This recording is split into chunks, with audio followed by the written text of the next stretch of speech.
Imagine being 3 years old, cooking hot dogs on a stove because your parents are too busy with their own pursuits to feed you.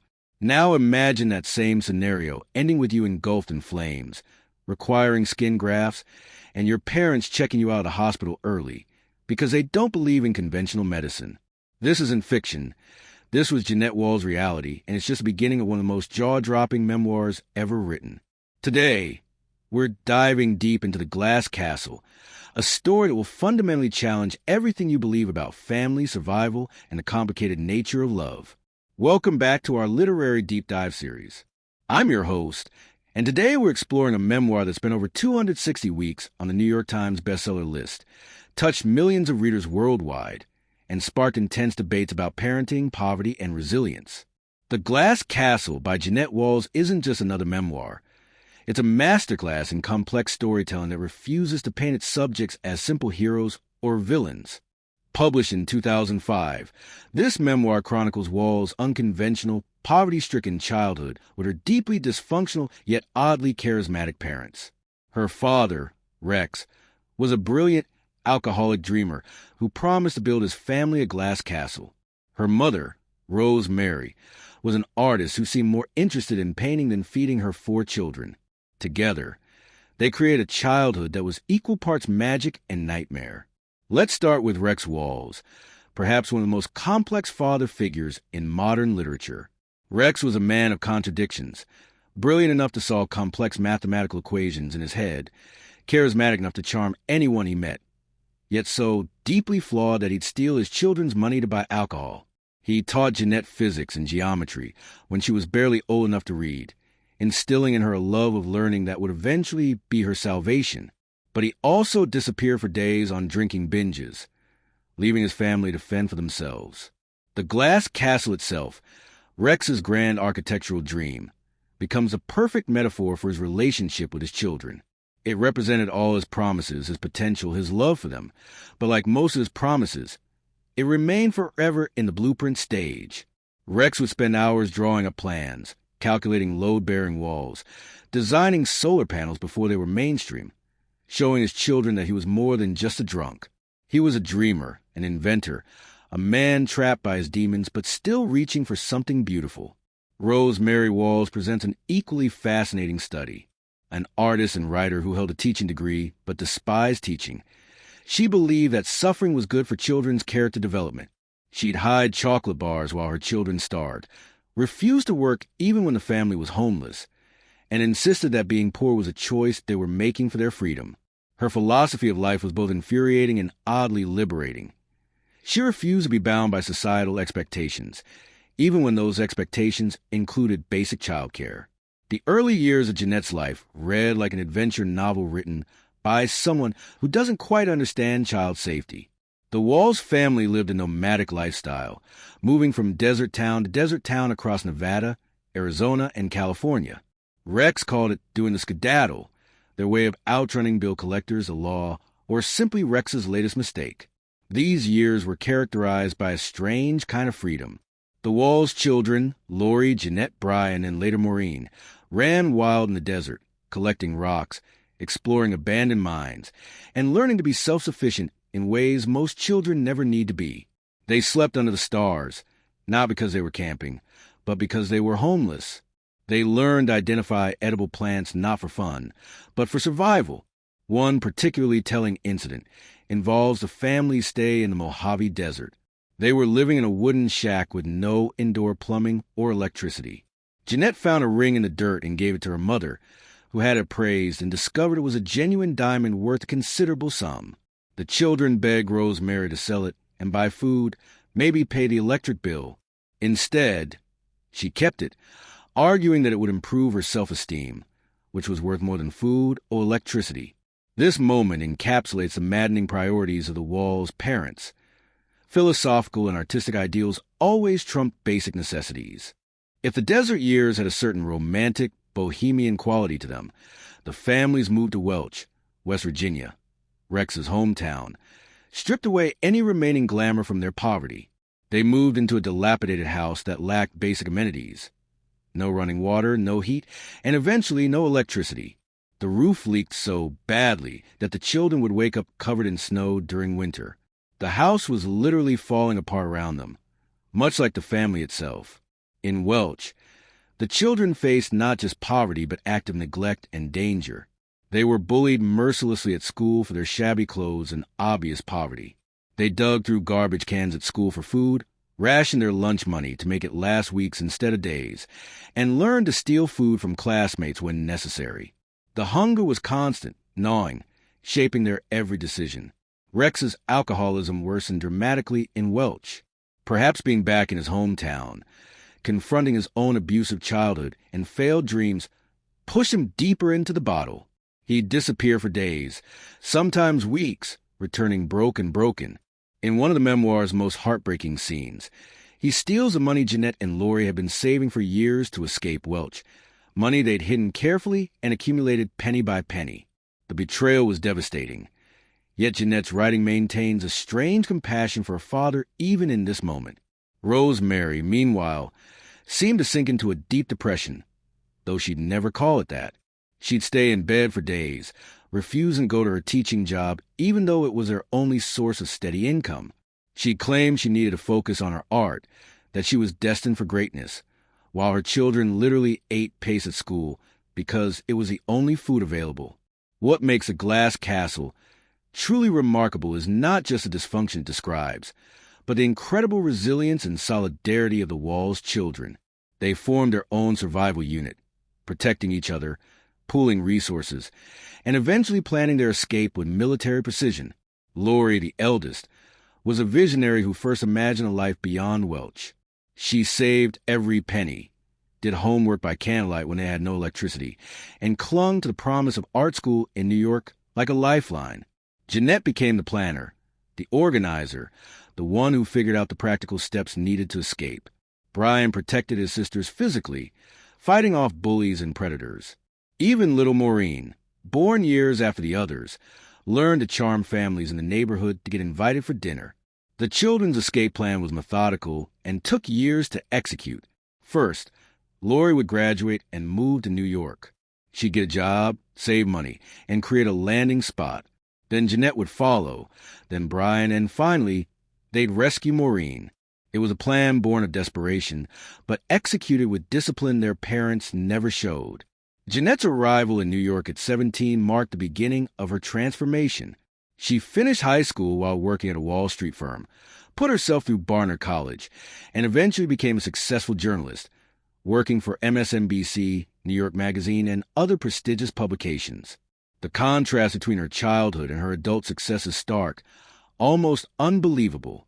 But success brought its own complications.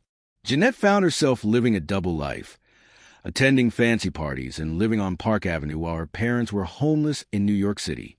Yes, Rex and Rosemary eventually followed their children to New York, where they chose to be homeless, squatting in abandoned buildings and refusing their children's help. The cognitive dissonance of having homeless parents while living a privileged life created a shame and confusion that permeates the memoir. What sets The Glass Castle apart from other memoirs of difficult childhoods is Walls' refusal to simply condemn her parents. The book is a meditation on the complexity of love, the way it can coexist with neglect, abuse, and abandonment. Walls shows us parents who were deeply flawed, possibly mentally ill, certainly neglectful, also genuinely loving in their own broken way. Rex, despite his failures, gave his children something invaluable. He taught them to think, to question, to dream big. He made them believe they were special, capable of anything. His Christmas gift to Jeannette one year perfectly encapsulates this paradox. Having no money for presents, he took each child out individually to look at the stars and let them claim one as their own. Jeannette chose Venus, and Rex spent an hour teaching her about the planet, its atmosphere, its place in the solar system. It cost nothing, yet it was everything. Rosemary, for all her selfishness, taught her children that conformity wasn't mandatory, that society's rules were more like suggestions. She showed them that art and beauty matter, even if she prioritized them above basic necessities. Her children all became successful, creative individuals, perhaps not in spite of her parenting, but partly because of it. The Glass Castle explores several profound themes that resonate with readers across different backgrounds. The nature of memory itself becomes a central theme. Walls acknowledges that her siblings sometimes remember events differently, that memory is subjective, shaped by our need to make sense of our experiences. She doesn't claim perfect recall or objective truth, but rather emotional truth, the truth of how these experiences felt and shaped her. The American dream is both critiqued and affirmed in the memoir. The Walls family represents a perversion of American ideals. The freedom-loving, authority-rejecting wanderers who've taken individualism to its toxic extreme. Yet Jeannette's eventual success seems to validate the bootstrap mythology, the idea that anyone can make an America with enough determination. The relationship between poverty and dignity is explored with unusual nuance.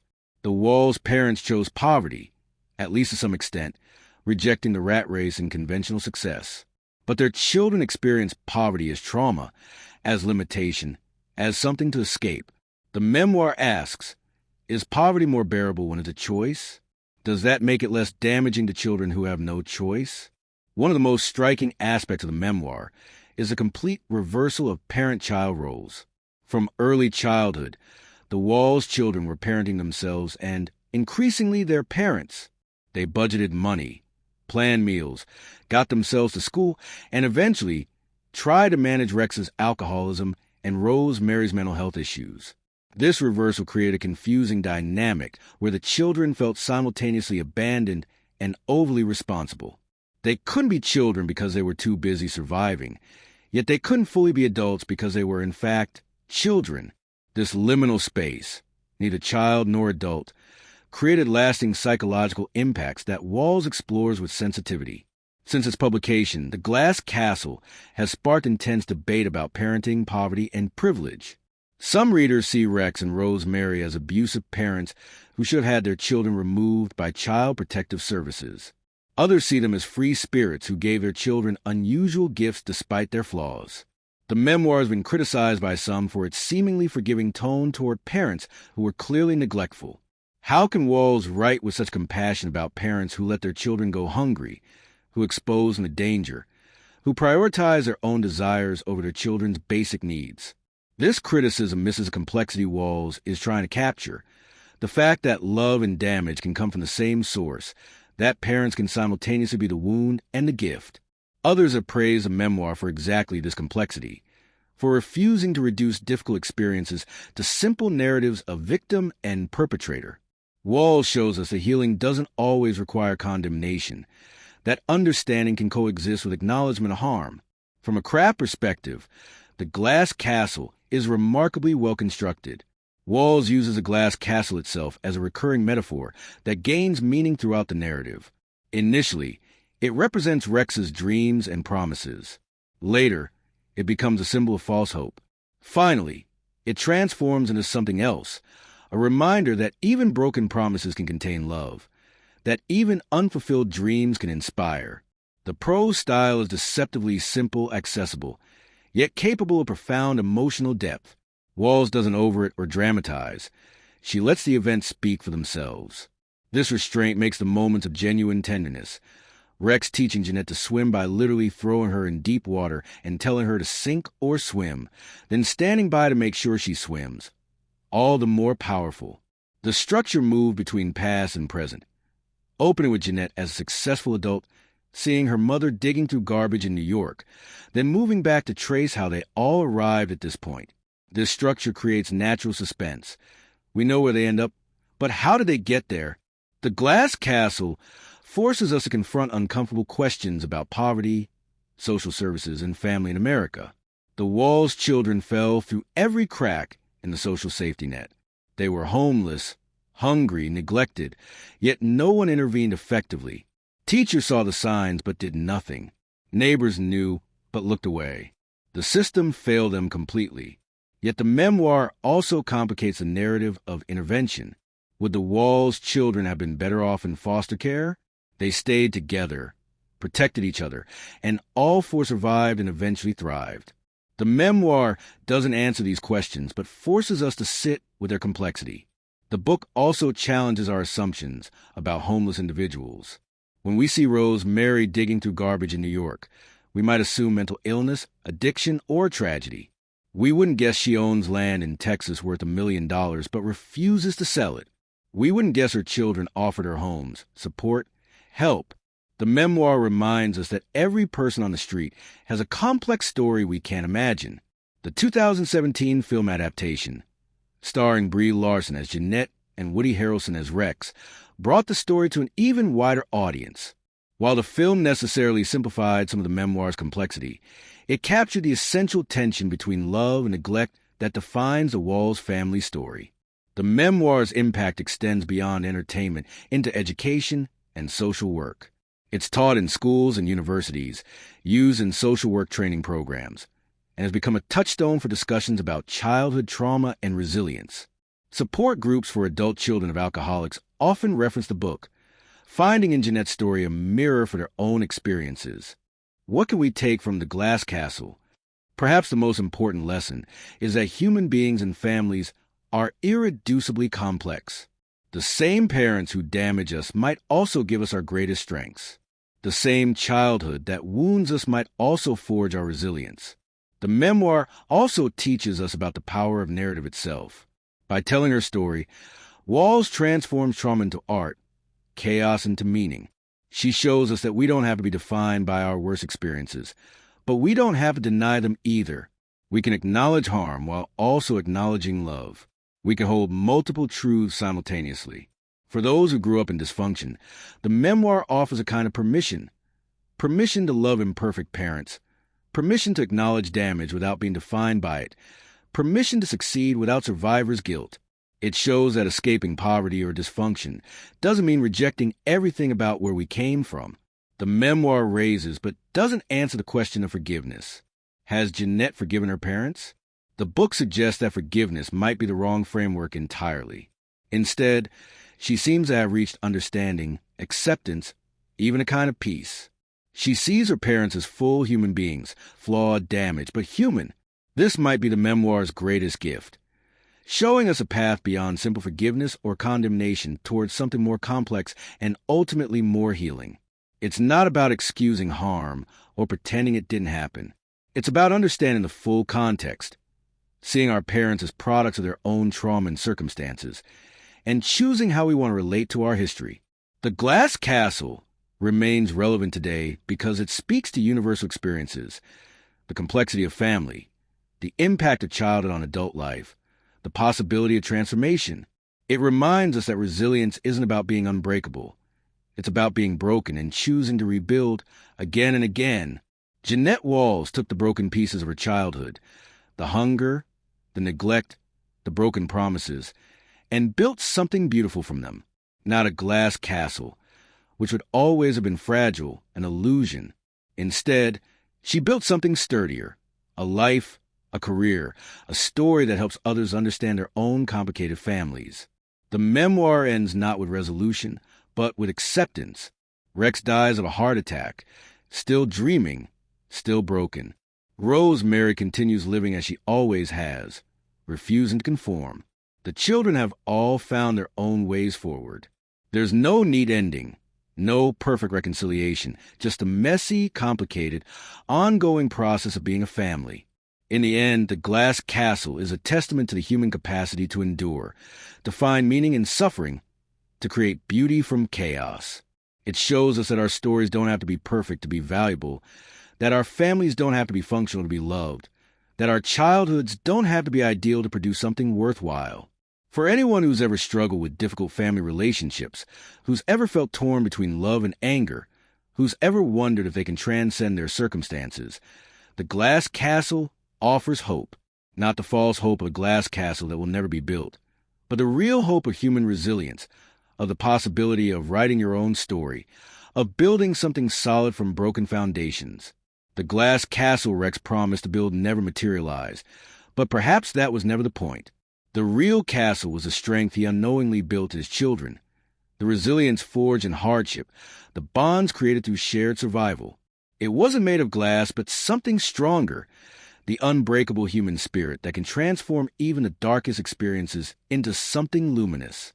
Before we wrap up today's deep dive into The Glass Castle, I want to leave you with some questions that have haunted me since I first read this memoir. Questions I'd love to discuss with you in the comments below. If you had parents like Rex and Rosemary Walls, would you be able to write about them with such compassion? Or would anger dominate your narrative? Here's an even tougher question. Do you think the Walls children succeeded despite their parents, or in some twisted way because of them? Would Jeannette have become the successful journalist and writer she is today if she'd had a normal, stable childhood? And perhaps the most unsettling question of all, Rex and Rosemary believed they were giving their children something more valuable than food, shelter, and safety. They were giving them freedom, creativity, and resilience. Were they completely wrong? Or is there a kernel of truth in their philosophy that we're too uncomfortable to acknowledge? Think about your own childhood for a moment.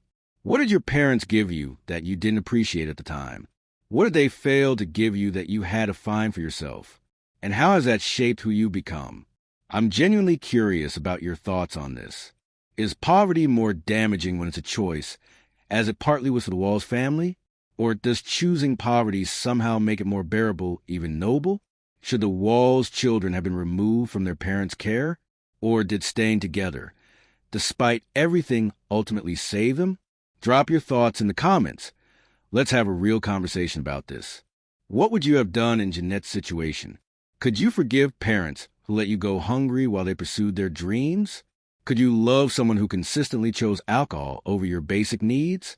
If this deep dive into the glass castle resonated with you, if it made you think differently about family, trauma, or resilience, then you're exactly who I make these videos for. Hit that subscribe button and ring the notification bell, because every week we're diving into books that don't just entertain. They challenge us, change us, and crack us open in the best possible way. Next week, we're exploring another memoir that'll absolutely blow your mind.